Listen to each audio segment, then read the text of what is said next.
अपमानित गर्दै पनि सोध्ने गर्छन्, तपाईँ पनि उस्तै हुनुभएछ नि, तपाईँकोमा त कुटाकुट भएछ नि भन्नुहुन्छ। अनि म जवाब दिन्छु, कुटाकुट हुँदाखेरि अरू पार्टीले जस्तो जोगाएर बसेका छौँ र त्यो हान्न बित्तिकै मान्छे ढल्नुभन्दा पहिला कारबाही गरिसकेको हुन्छ रासोपाले।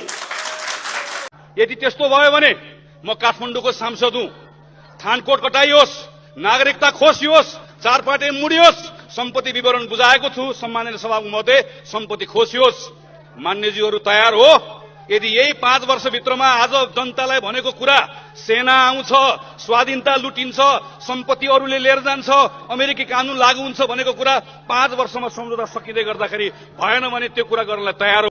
80 साल भाद्र 20 गते अन्दाजी 2 बजेतिर नेपाली कांग्रेसका सहमहामन्त्री, संविधान सभाका सदस्य, पूर्व सांसद एवं पूर्व मन्त्री महेन्द्र यादवजीका माथि सांघातिक आक्रमण भएको छ।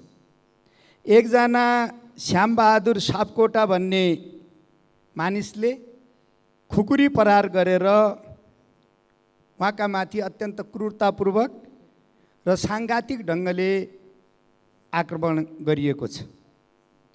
उहाँको आक्रमणले टाउको पछाडिपट्टिको माथिल्लो भागमा र घाँटीमा खुकुरीको चोट छ। यो आक्रमण हेर्दाखेरि प्रष्ट देखिन्छ आक्रमणकारीको उद्देश्य ज्यान मार्ने नै उद्देश्य हो र ज्यान मार्नकै लागि गरिएको प्रहार अत्यन्त क्रूरतापूर्ण, सांघातिक र बर्बर खालको जुन प्रहार भएको छ, यसबाट उहाँको ज्यान बाँचेको स्थिति छ। मसिङ्गो नेपाली कांग्रेसका तर्फबाट, नेपाली कांग्रेस संघीय संसदीय दलका तर्फबाट यो आक्रमणको घटनाको घोर भत्सना गर्न चाहन्छु, घोर निन्दा गर्न चाहन्छु र नेपाल सरकारलाई यसमा पक्राउ परेका दोषी लगायत अरू पनि मानिसहरूको काहीँ कतै संलग्नता छ भने सत्य तथ्य छानबिन गरी कानुन बमोजिम कडाभन्दा कडा कारबाही गरियोस् भन्ने म नेपाली कांग्रेस र संसदीय दलका तर्फबाट नेपाल सरकारसँग माग गर्न चाहन्छु।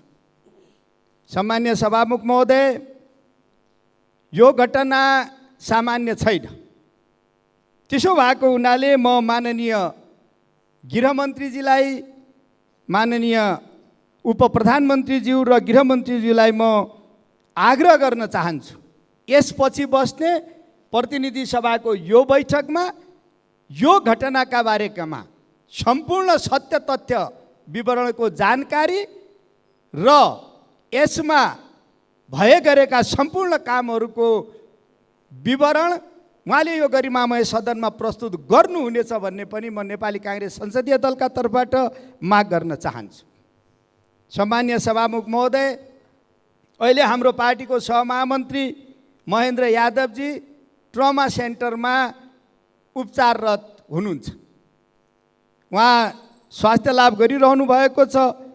म उहाँको शीघ्र स्वास्थ्य लाभको पनि कामना गर्न चाहन्छु। सभामुख महोदय, हामी संघीय लोकतान्त्रिक गणतन्त्रात्मक व्यवस्थामा छौँ। हामीले यो व्यवस्थालाई बहुलवादमा आधारित बहुदलीय प्रतिस्पर्धा सहितको संघीय लोकतान्त्रिक गणतन्त्र र संसदीय पद्धतिका रूपमा अवलम्बन गरेका छौँ, विकास गरेका छौँ र यसमा हामी काम गरिराखेका छौँ। यो व्यवस्था नेपाली जनताको 70 वर्षभन्दा पनि लामो त्याग, तपस्या र एउटा ठुलो आन्दोलन, क्रान्तिहरूको इतिहास निर्माण गरेर नेपाली जनताले यो व्यवस्थामा यो देशलाई पुर्याएका हुन्। र म के आग्रह गर्न चाहन्छु भने आज पनि नेपाली जनता यो देशमा लोकतन्त्रको पक्षमा छन्, बहुलवाद सहितको बहुदलीय व्यवस्थाको पक्षमा छन्। आज पनि नेपाली जनता संघीयताको पक्षमा छन्, नेपाली जनता गणतन्त्रको पक्षमा छन्। म यो आग्रह गर्न चाहन्छु। जनताको चाहना के हो, जनताको आकांक्षा के हो, नेपाली जनताले कुन व्यवस्था अवलम्बन गर्न चाहेका छन् भन्ने विषयको मापन भनेको, त्यसको यन्त्र भनेको निर्वाचन हो। आजभन्दा 1 वर्ष पहिला स्थानीय तहको निर्वाचन भएको छ र स्थानीय तहको निर्वाचनमा केही अपवाद बाहेक अत्यधिक बहुसङ्ख्यामा सङ्घीय लोकतान्त्रिक गणतन्त्रात्मक पक्षधर पार्टीहरू र त्यो पक्षधर मानिसहरू जितेका छन्। त्यो नेपाली जनताको अभिमत हो। आज हामी सङ्घीय संसदमा उभिएका छौँ, प्रतिनिधि सभामा उभिएका छौँ। हामीले 9 महिना पहिला सङ्घीय संसदको प्रतिनिधि सभाको र प्रदेश सभाको निर्वाचन गरेका छौँ। आज म आग्रह गर्न चाहन्छु, नेपाली जनताको 9 महिना पहिला अभिव्यक्त भएको मत आज यो सम्मानित सदनमा 95% भन्दा बढी छ। त्यो मत भनेको सङ्घीय लोकतान्त्रिक गणतन्त्रको पक्षको मत। म यति कुरा यसकारण निवेदन गर्दैछु, यसकारण म आग्रह गर्दैछु कि आज यो देशमा कृत्रिम रूपले कथाकथित रूपले एउटा भाष्य तयार गर्ने प्रयत्न भएको छ। त्यो भाष्य भनेको के हो भने नेपाली जनता सङ्घीय लोकतान्त्रिक गणतन्त्रात्मक व्यवस्थासँग सहमत छैन। यो व्यवस्था ल्याउनका लागि यो देशमा सबैभन्दा ठुला क्रान्ति र राजनीतिक अभियान सञ्चालन गर्ने Nepali Congress, Nepal communist party Emale, Nepal communist party माओवादी लगायत यो सदनमा भएका सङ्घीय लोकतान्त्रिक गणतन्त्रात्मक पक्षधर पार्टीहरू पुराना पार्टी खत्तम हुन्, खराब हुन्, के पनि होइनन् भन्ने एउटा कृत्रिम भाष्य तयार गर्ने प्रयत्न भइरहेको छ। म यो आग्रह गर्न चाहन्छु। यो भावना, यो भाष्य नेपाली जनताको भावना र भाष्य होइन। यो कृत्रिम रूपले यो व्यवस्थाका विरुद्ध आक्रमण गर्ने एउटा पूर्व तयारीका रूपमा नियोजित रूपले केही मानिसहरूले यो भाष्य तयार गर्दैछन्। म यो आग्रह गर्न चाहन्छु। म के निवेदन गर्न चाहन्छु भने यस्ता खालका भाष्य तयार गरेर हामी यो सङ्घीय लोकतान्त्रिक गणतन्त्रात्मक व्यवस्थाबाट विचलित हुने, भाग्ने कुनै कारण छैन, अवस्था छैन। किनभने यो नेपाली जनताले त्याग, तपस्या र बलिदानबाट ल्याएको व्यवस्था हो। लोकतन्त्रमा पनि केही कमी हुन सक्छन्, केही कमी कमजोरीहरू हुन सक्छन्, मानिस विशेषका गल्तीहरू हुन सक्छन्, तर लोकतन्त्र भनेको आजका दिनमा संसारको सबैभन्दा उत्कृष्ट व्यवस्था हो।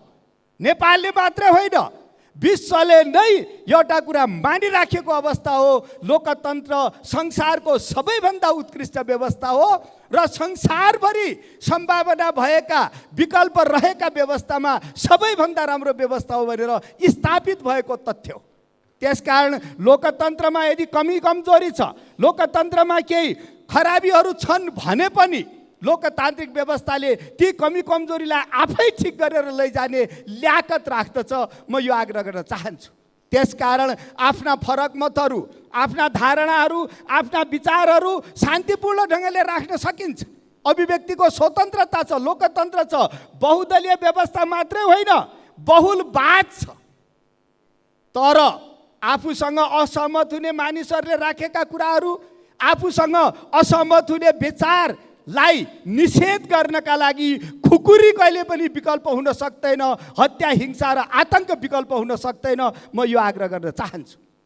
त्यसो भएको हुनाले कहिले भौतिक रूपले खुकुरीको आक्रमण भइरहेको छ, कहिलेका मान्छेका जिब्रो खुकुरीका रूपमा यो व्यवस्थाका माथि आक्रमण भइरहेको छ।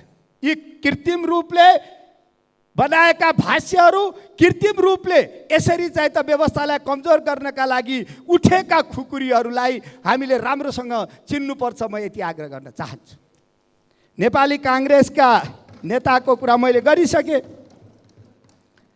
खुकुरी प्रहार गरेर नेपाली काङ्ग्रेस सकिन्छ, खुकुरी प्रहार गरेर काङ्ग्रेस मर्छ भनेर यदि कसैलाई लागेको छ, त्यो भ्रममा कोही हुनुहुन्छ भने म आग्रह गर्न चाहन्छु त्यो भ्रम अहिलेदेखि निकालिदिए हुन्छ। म यति आग्रह गर्न चाहन्छु, खुकुरी प्रहार गरेर काङ्ग्रेस मर्दैन, सकिँदैन।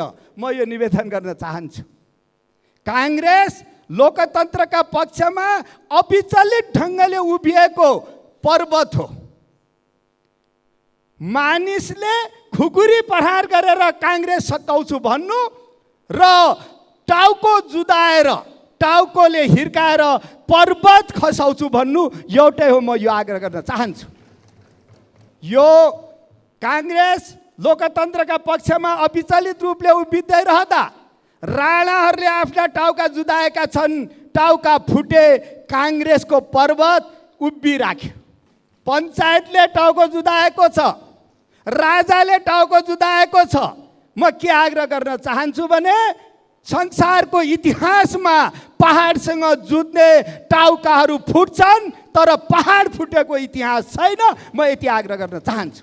त्यसो भएको हुनाले खुकुरी प्रहार गरेर काङ्ग्रेस, एमाले, माओवादी लगायतका सङ्घीय लोकतान्त्रिक गणतन्त्रात्मक पक्षधर राजनीतिक दलहरू पुराना हुन्, खराब छन्, यिनीहरूले यो मुलुकलाई निकास दिन सक्दैन भन्ने एउटा कृत्रिम भाष्य तयार गरेर लोकतन्त्र समाप्त गर्ने यदि कसैको चाहना छ भने त्यो दिवा स्वप्न हुनेछ। म यति पनि कुरा आग्रह गर्न चाहन्छु। त्यसो भएको हुनाले म एउटा कुरा निवेदन गर्छु। श्याम बहादुर सापकोटाका हातमा खुकुरी देखिएको छ। श्याम बहादुर सापकोटाले खुकुरी प्रहार गर्नुभएको छ, यो देखिएको कुरा छ। श्याम बहादुरकै हातमा हो त त्यो खुकुरी, अथवा त्यो खुकुरी श्याम बहादुरको हातमा कसैले पुर्याएको छ?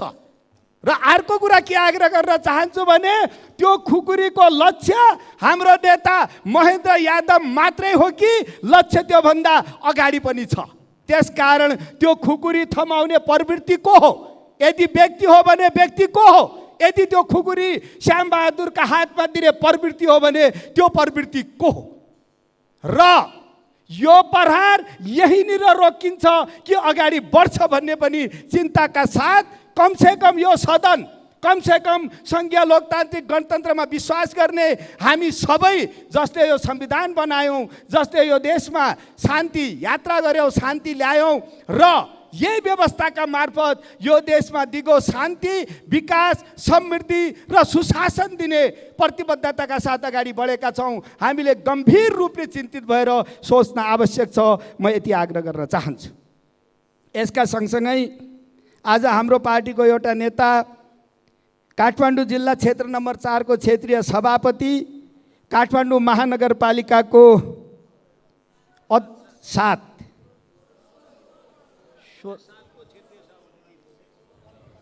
म भन्दैछु, सम्मानीय सभामुख महोदय, हाम्रो पार्टीको नेता काठमाडौँ जिल्ला क्षेत्र नम्बर 7 को क्षेत्रीय सभापति, काठमाडौँ महानगरपालिका वडा नम्बर 16 को वडा अध्यक्ष, आदरणीय युवा नेता मुकुन्द रिजालजीको असामूहिक र अप्रत्याशित निधन भएको छ। म नेपाली काङ्ग्रेसका तर्फबाट, नेपाली काङ्ग्रेस संसदीय दलका तर्फबाट नै आदरणीय नेता मुकुन्द रिजालको दुःखद निधनका प्रति दुःख व्यक्त गर्न चाहन्छु। दिवंगत आत्माको चिर शान्तिको कामना गर्न चाहन्छु र यस दुःखद घडीमा सम्पूर्ण शोक सन्तप्त परिवारजन र पार्टीका सबै साथीहरूलाई म ईश्वरले धैर्य धारण गर्ने शक्ति प्रदान गरोस् भन्ने समवेदना पनि व्यक्त गर्न चाहन्छु। र सभामुख महोदय, अन्तमा आज सुदूरपश्चिमाञ्चल र कर्णाली प्रदेशमा सम्पन्न हुने गौरा पर्व यो पालि 2 पटक परेको छ। केही दिन पहिला अस्ति हामीले काठमाडौँको टुँडीखेलमा पनि त्यो पर्व मनायौँ। आज सुदूरपश्चिम र कर्णालीका पनि विभिन्न स्थानहरूमा त्यो पर्व मनाउने क्रम भइराखेको छ।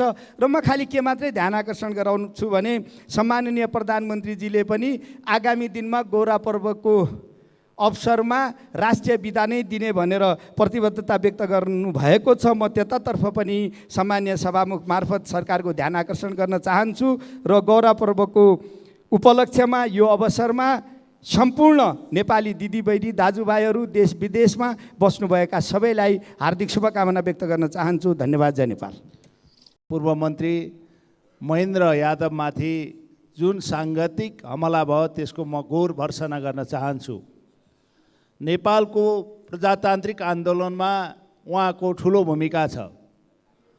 प्रजातन्त्र प्राप्तिका लागि, लोकतन्त्र प्राप्तिका लागि अहिले यो सङ्घीयता, धर्मनिरपेक्षता, कानुनी राज्य, प्रेस स्वतन्त्र र मानव अधिकार जनताका बीचमा लानका लागि सबभन्दा महत्त्वपूर्ण भूमिका खेल्ने र यो संविधान निर्माण गर्न अहम भूमिका खेल्ने नेतामाथि गरिएको आक्रमण संविधानमाथिको आक्रमण हो र यो कानुनी राज्यमाथिको आक्रमण हो भनेर नेपाली काङ्ग्रेसले लिएको छ। सभामुख महोदय, नेपाली काङ्ग्रेसका सयौं कार्यकर्तामा पञ्चायतकालदेखि यस्तै आपराधिक कार्य हुने गरेको देखिएको छ। लीला, ठगी, गोकर्ण, क्याप्टेन एके बहादुर थापा जस्ता सपुतहरूलाई मारेर नेपाली काङ्ग्रेस सदा सकिन्छ भन्ने पञ्चायतको परिकल्पना गरेको थियो, तर उहाँहरू शहादत प्राप्त गर्नुभयो। नेपालको लोकतान्त्रिक आन्दोलन कमजोर भएन र प्रजातन्त्र प्राप्ति र पुनर्प्राप्ति कमजोर भएन। अहिले पनि हामीले गरेका उपलब्धिहरूलाई अवमूल्यन गर्दै यो व्यवस्था ठिक छैन र पद्धति ठिक छैन भन्ने नाउँमा दिनदहाडै खुकुरी प्रहार गर्ने जुन प्रवृत्ति देखा परेको छ, यसमा हामी फेरि पनि घोर भर्त्सना गर्न चाहन्छौँ। सभामुख महोदय, कहिलेकाहीँ राजाले हाम्रा निर्वाचित जनप्रतिनिधिहरूलाई जेलमा सडाएर प्रधानमन्त्रीलाई, पूर्व प्रधानमन्त्री जननिर्वाचित पहिलो प्रधानमन्त्रीलाई जेलमा लगेर राखेर नेपालको प्रजातान्त्रिक आन्दोलन र प्रजातन्त्रमाथि जुन प्रहार गर्न खोजेको थियो, आज तिनै फेरि केही सलबल आएर हाम्रा नेतामाथि, पूर्व मन्त्रीमाथि, नेपाली काङ्ग्रेसका संविधान सभाका सदस्यमाथि आक्रमण गर्ने जुन प्रयास भयो त्यो निन्दनीय छ र यो घोर आपत्तिजनक छ भनेर सभामुख महोदय मार्फत म यसको भर्त्सना गर्न चाहन्छु। सभामुख महोदय, म गृहमन्त्रीज्यूलाई अनुरोध गर्न चाहन्छु। गृहमन्त्रीज्यू यदा कदा सुनिन आएका छन्। सुन तस्करी र कृत्य नागरिकता बनाउने मान्छेहरू दिन दहाडै बाहिर ढुलमुलिएर हिँडिरहेका छन्, तर नेतामाथि खुकुरी प्रहार गर्ने मान्छेलाई कानुनी कारबाही गर्ने नगर्ने तीमाथि कानुनी कारबाही हुन्छ हुँदैन, त्यसतिर गृहमन्त्रीले सदनमा आएर जवाफ दिनु पर्यो भनेर अनुरोध पनि गर्न चाहन्छु। सभामुख महोदय, संविधान बनाउने, संविधानको रक्षा गर्ने, संविधान कार्यान्वयन गराउने, एउटा मधेसबाट प्रतिनिधित्व गर्ने, मधेसको प्रतिनिधित्व गर्ने नेपाली जनताको छोरोमाथि भएको यो आक्रमण घोर निन्दनीय छ र यसमा नेपाली काङ्ग्रेस फेरि पनि अनुरोध गर्छ। सभामुख महोदय, गृहमन्त्री आएर देशमा शान्ति सुरक्षाको अवस्था के हो, मान्छे दिन दहाडै हिँड्दा खुकुरी खानुपर्ने अवस्था कसरी सिर्जना भयो, त्यसको बारेमा गृहमन्त्रीले सदनमा आएर जानकारी गराउन पनि म यहाँ मार्फत अनुरोध गर्न चाहन्छु। सभामुख महोदय, काङ्ग्रेसलाई कसैले बन्दुकले तर्साए, कसैले बमले तर्साए, तर काङ्ग्रेस यो शक्ति हो कुनै पनि आधारमा प्रजातन्त्र, पुनर्प्रजातन्त्र प्राप्ति र प्रजातन्त्र प्राप्ति मात्र होइन, यो संविधान रक्षा र संविधान कार्यान्वयन गर्न जस्तो सुकै हत्कण्डाले तर्साए पनि हामी कहिल्यै तर्सिँदैनौँ। सबै शक्तिहरू संविधान बनाउने र कार्यान्वयन गर्ने शक्तिहरूलाई एक बनाएर लिएर जान चाहन्छौँ। धन्यवाद। माननीय सदस्य, नेपालको हित हुन्छ भन्नुभएको नेपाललाई आपत्तिको विषय हो र लिम्पिया ढुरासम्म नेपालको नक्सा तयार भइसकेपछि पनि युएन लगायत संसारका सबै देशलाई परिपत्रसहित नक्सा जानकारी नगराउनु पो आपत्तिको विषय हो। 3 महिना अघि इन्डियाका निम्ति नेपालका राजदूत शर्माजीको नेपालमा जताततै इन्डिया देख्छु, नेपालमा चीन कता छ र BRI-ले लोन दिन्छ, शर्त पनि राम्रो छैन, डेब्ट ट्र्यापमा पार्छ, अखण्ड भारतको नक्साले कुनै प्रभाव पार्दैन नेपाललाई भन्ने भनाइ आपत्तिको हो। सभामुख महोदय, नेपालीहरूलाई पैसा दिएको र अमेरिकी प्रतिवेदन प्रकाशित भयो, नेपालका शासक दलका राजनीतिक दलहरूलाई पैसा दिएको, त्यो आपत्ति हो। यसबारे सरकारले स्पष्ट गर्नुपर्छ।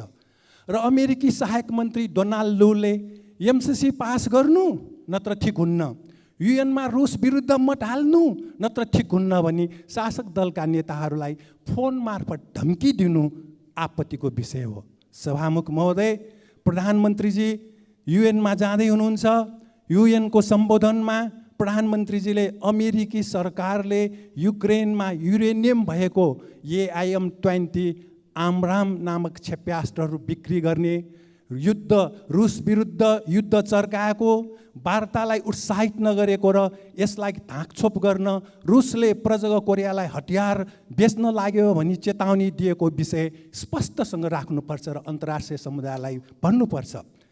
प्रधानमन्त्रीजीले युक्रेन युद्धको कारण संसारमा खाद्यान्न, इन्धन, आर्थिक सङ्कट, बेरोजगारी बढेको बारे र अशान्ति बढेको बारे अमेरिकी सरकारलाई स्पष्टसँग सम्झाउने गरी सम्बोधन हुनु जरुरी छ। युरेनियम भएको क्षेप्यास्त्रले क्यान्सर लगायत जन्मजात रोग निम्त्याउने, श्वास फेर्न गाह्रो हुने हतियार भएको त्यस्तो हतियारलाई अब बिक्री नगर्नु भनी अमेरिकी सरकारलाई प्रधानमन्त्रीजीले राम्रोसँग सम्झाउनु जरुरी छ र युएनका अन्य सदस्यहरूलाई पनि यसबारे आवाज उठाउन अपिल गर्न उठाउनुपर्छ। र प्रधानमन्त्री सभामुख महोदय, शासक दलका नेता र अराजकतावादीहरूको मिलनबाट देश र जनताको हित कसरी हुन्छ? हुँदैन। नेपालका 10वटा ठुल्ठुला निजी बैङ्क आज नेपाल र भारत दुवै देशका नागरिकता भएका मान्छेहरूको कब्जामा रहेको छ। सरकारले नेपालका देशभक्त उद्योगी व्यापारीलाई कसरी देखेनन्? कान्ति बाल अस्पतालमा 5 वर्षीय बालिका उपचार नपाएर मृत्यु हुनु र पुल्चोक इन्जिनियरिङ कलेजका पदाधिकारी र प्राध्यापकहरू निजी कलेजका लगानीकर्ता हुनुमा सरकारका प्रधानमन्त्री र मन्त्रीहरूको दोष देखिन्छ। सभामुख महोदय, धन्यवाद। फैलिएको बेला त्यहाँको एकजना दार्शनिक हेगेलले विवेक र मानवता नभएको राज्यमा अराजकता मात्रै बाँच्ने छ भनेर उहाँले गम्भीरतापूर्वक भन्नुभएको थियो। सम्माननीय सभामुख महोदय, आज हामीलाई त्यही प्रकारको अनुभूति भएको छ। संविधान सभा सदस्य, नेपाली काङ्ग्रेसका सहमहामन्त्री महेन्द्र यादवमाथि साङ्घातिक आक्रमण भएको छ। यसको घोर निन्दा, भर्त्सना र त्यस प्रकारका प्रवृत्ति र तत्त्वहरूलाई राज्यको कानुनी प्रक्रियाभित्र ल्याउनको निम्ति पनि सम्माननीय सभामुख महोदय मार्फत हाम्रो पार्टी नेकपा माओवादी केन्द्र संसदीय दलको तर्फबाट यो लोकतान्त्रिक आन्दोलनमा सहभागी भएका सम्पूर्ण दल, नागरिक समाज र सम्पूर्णको तर्फबाट हार्दिक अनुरोध गर्न चाहन्छु। सम्माननीय सभामुख महोदय, कि हाम्रो देशमा कानुनी शासन, विधिको शासन, मानव अधिकार हाम्रो देशमा छैन र कुनै बेला निर्वाचित राज्यको एउटा तहको सरकारको प्रमुखले बिना कारण, बिना तथ्य राज्यको जिम्मेवारी सम्हालेका व्यक्तिहरूलाई चोर भन्ने शब्द प्रयोग गर्दै सिंहदरबार जलाउने उद्घोष गर्छ। हो कि होइन, भनेनन् भन्ने कुरा सम्माननीय सभामुख महोदय उहाँहरूको आफ्नै भाषाबाट हामीले बुझौँ। र कुनै बेला एउटा महत्त्वपूर्ण कार्यक्रममा आमन्त्रित भएर गएका व्यक्तिहरूमाथि साङ्घातिक आक्रमण हुन्छ र यहाँ पूर्व बोल्ने केही मान्यहरूले भन्नुभएको छ कुनै दल विशेषको निर्देशन होइन भनेर भन्नुभएको छ।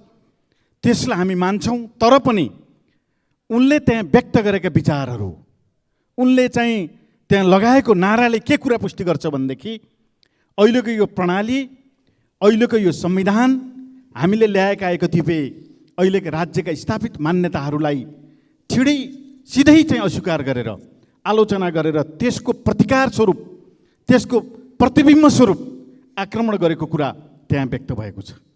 सम्माननीय सभामुख महोदय, अधिकार प्राप्तिको निम्ति, यो प्रणाली ल्याउनको निम्ति, लोकतान्त्रिक प्रणाली स्थापित गर्नको निम्ति हजारौँ शहीदहरूले बलिदान गर्नुभएको छ। सयौँहरूले जेलका चिसा छिँडीमा आफ्नो भरभराउँदो जीवन अर्पण गरेर यो प्रणाली हामीले ल्याएको हो। यो प्रणाली ल्याउनको निम्ति हामी हिजो लड्यौँ। यो प्रणालीको रक्षा गर्नको निम्ति पनि फेरि आवश्यक पर्यो भने लड्ने प्रतिबद्धता र विश्वास म व्यक्त गर्न चाहन्छु।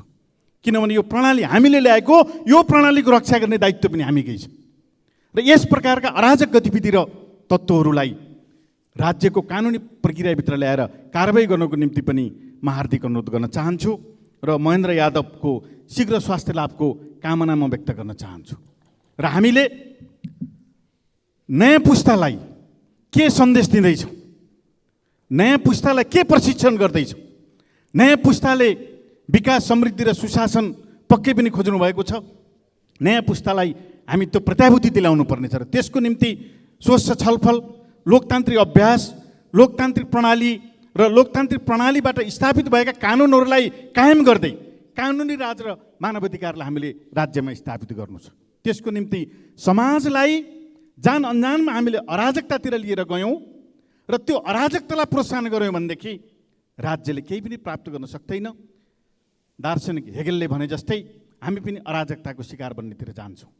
त्यसकारणले सम्माननीय सभामुख महोदय, यस प्रकारका अराजक क्रियाकलापलाई रोक्नको निम्ति राज्यका सम्पूर्ण निकायहरू, राजनीतिक दलहरूले हामीले गम्भीरतापूर्वक सोचेर यस प्रकारका प्रवृत्तिलाई निरुत्साहित गर्ने र अझ घोषणा गर्दै हिँड्ने, जसलाई भेट्यो त्यसैलाई हामी आक्रमण गर्नेछौँ भनेर सामाजिक सञ्जालमा बोल्दै हिँड्ने, सामाजिक सञ्जालमा भन्दै हिँड्ने र त्यो प्रकारको प्रवृत्तिलाई प्रोत्साहन गर्ने र त्यसैमाथि हामाहाँ गरेर त्यसैमाथि अगाडि बढ्ने प्रवृत्तिलाई पनि हामीले निरुत्साहित गर्नै पर्छ। त्यसो गर्न सकिएन भनेदेखि समाज राज्यविहीन अवस्थामा अराजक भएर जान्छ र मानवताको मृत्यु हुन्छ।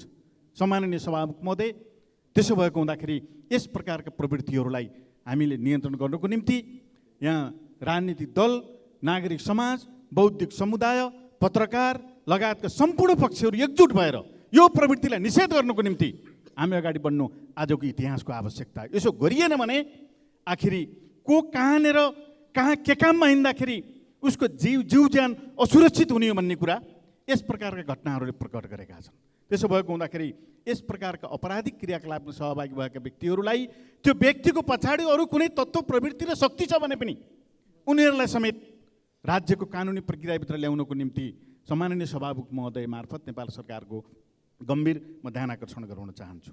सम्माननीय सभामुख महोदय, त्यसै गरिकन 5 वर्षीय रोजिना गोपालीको निकै दर्दनाक मृत्यु भएको पनि हामीले सुन्यौँ र अस्पतालमा 2 घन्टासम्म बालिका चिच्चाइरहँदाखेरि हाम्रो उपचार गर्ने प्रणाली कति कमजोर रहेछ भन्ने कुराको निकै दर्दनाक पीडा हामीले त्यहाँ सुन्न पायौँ र सम्माननीय सभामुख महोदय मार्फत त्यो अस्पतालको सुधारको निम्ति पनि गम्भीर पहलको प्रक्रिया थाल्नको निम्ति पनि म हार्दिक अनुरोध गर्न चाहन्छु। मुकुन्द रिजाल वार्ड नम्बर 16 का वडा अध्यक्षको मृत्यु भएको छ, उहाँप्रति हार्दिक श्रद्धाञ्जली व्यक्त गर्दै डेङ्गु रोग निकै मर्माहत बनाएर नेपाली नागरिकलाई घाइते बनाउँदै अगाडि बढेको छ, देखिँदैन। तर त्यो रोग नियन्त्रण गर्नको निम्ति पनि सम्बन्धित निकाय यस प्रकारका अरू रोगहरू नियन्त्रण गर्नको निम्ति पनि स्वास्थ्य प्रणालीलाई चुस्त बनाउनको निम्ति सम्माननीय सभामुख महोदय मार्फत नेपाल सरकारको गम्भीर ध्यान आकर्षण गराउन चाहन्छु र यति कुरा राख्दै मेरो आफ्नो भनाइ अन्त गर्न चाहन्छु। धन्यवाद। माग गर्दछु र उहाँको शीघ्र स्वास्थ्य लाभको पनि कामना गर्दछु। अब प्रधानमन्त्री पुष्पकमल दाहाल प्रचण्डजीको हालसालै भएको भारत भ्रमणको दौरान सबभन्दा महत्त्वपूर्ण उपलब्धि विद्युत व्यापार सम्झौता थियो। सभामुख महोदय, दिल्लीमा भएको एमओयू समझदारी पत्रमा त्यहाँ दुवै पक्षले हस्ताक्षर गरेका थिए, तर त्यसले पूर्णता पायो हालसालै 28 अगस्तमा जब भारत सरकारको मन्त्री परिषदले यही 28 अगस्तमा त्यसलाई एन्डोर्स गरेको छ, सहमति प्रदान गरेको छ। यो किन महत्त्वपूर्ण छ भन्नको लागि मलाई लाग्छ वर्तमानमा हाम्रो विद्युत उत्पादन, बिक्री योग्य विद्युत इत्यादिको एकचोटि प्रक्षेपण हामीले बुझ्नुपर्छ। 2024 जुलाईसम्म हाम्रो उत्पादन 4500 मेगावाट हुने र त्यसमा बिक्री योग्य 1850 मेगावाट रहने, त्यस्तै 2030 मा उत्पादन 15000 मेगावाट पुग्ने र लगभग 7500 मेगावाट त्यसमा बिक्री योग्य हुन्छ। बिक्री भन्दाखेरि जबसम्म खरिद गर्ने एउटा संस्था, एउटा पार्टी, एउटा व्यक्ति अगाडि हुँदैन तबसम्म विद्युत व्यापार हुन सक्दैन। अहिले यो सम्झौतापछि, यसको एन्डोर्समेन्टपछि मलाई लाग्छ यो खुल्या छ र जबसम्म खरिद गर्ने ग्यारेन्टी हुँदैन, ठुला दलहरूले के अरे ठुलो पार्टीहरूले, दात्री संस्थाहरूले, दाताहरूले, ब्याङ्कर्सहरूले लगानी गर्न पनि हिचकिचाउँछन्। त्यसैले विद्युतको विकास नै रोकिया थियो जबसम्म खरिद गर्ने ग्यारेन्टी थिएन। मलाई लाग्छ हामीले यो कुरो बुझ्नुपर्छ, राष्ट्रिय हितमा भएको यो कुरोलाई हृदयङ्गम गर्नुपर्छ। त्यसैले यो खरिद सम्झौता भएपछि बल्ल विद्युत विकास गर्ने बाटो खुलेको छ र त्यो भएपछि आफ्नो फेसबुक मार्फत, ट्विट मार्फत नेपाली राजदूत जो दिल्ली हुनुहुन्छ उहाँले त्यसमार्फत भन्नुभएको छ कि नेपालको आर्थिक विकास अब द्रुत गतिले गर्ने र संरचनागत सुधारमा यो सम्झौताले एउटा ठुलो योगदान गर्नेछ भन्ने कुरा उहाँ नेपालको एउटा अर्थशास्त्री हुनुहुन्छ, पहिला अर्थ मन्त्रालयमा प्रमुख सल्लाहकार हुनुहुन्थ्यो र योजना आयोगमा पनि हुनुहुन्थ्यो, निर्विवादित स्वच्छ छवि भएको एउटा अर्थशास्त्री हुनुहुन्छ। त्यसैले यसलाई हामीले मान्नुपर्ने नै हो। अब अहिलेको परिस्थितिमा आरओआर प्रणालीबाट पनि त्यत्तिकै हाम्रो खेर गइरहेको स्थिति छ सभामुख महोदय, र यसलाई बिक्री गर्न खोज्ने अनि ये करिब 8-10 वर्षदेखि लागिरहेको थियो, तर टर्निङ पोइन्ट यसैले दिएछ। सभामुख महोदय, समय सकियो। सभामुख महोदय, मुख्य कुरो मैले जुन भन्न चाहेँ, यो 470 अरब वर्षको नेपाललाई लाभ हुन्छ। त्यसलाई रोक्ने किसिमको जुन अहिले हाम्रो छिमेकी राजदूतबाट जुन किसिमको अभिव्यक्ति आएछ, त्यो निश्चित रूपमा त्यसप्रति हामी घोर आपत्ति व्यक्त गर्न चाहन्छौँ। र परराष्ट्र मन्त्रालय जुन किसिमले मौन बसेको छ, नोटिसमा लिने तर नबोल्ने स्थिति जुन परराष्ट्र मन्त्रालयले अपनाएको छ, यो उचित बिल्कुल होइन। मलाई लाग्छ यो कुरालाई चाँडैभन्दा चाँडै परराष्ट्र मन्त्रालय यसबारेमा बोल्नुपर्छ र कूटनीतिक माध्यमबाट के गर्न सकिन्छ यसको रोक्नलाई। यस्ता प्रकृति हामी, किनभने दुईटा पक्षको आपसी व्यवहारमा, आपसी समझदारीमा, आपसी सम्झौतामा तेस्रो पक्षको हस्तक्षेप सुरुदेखि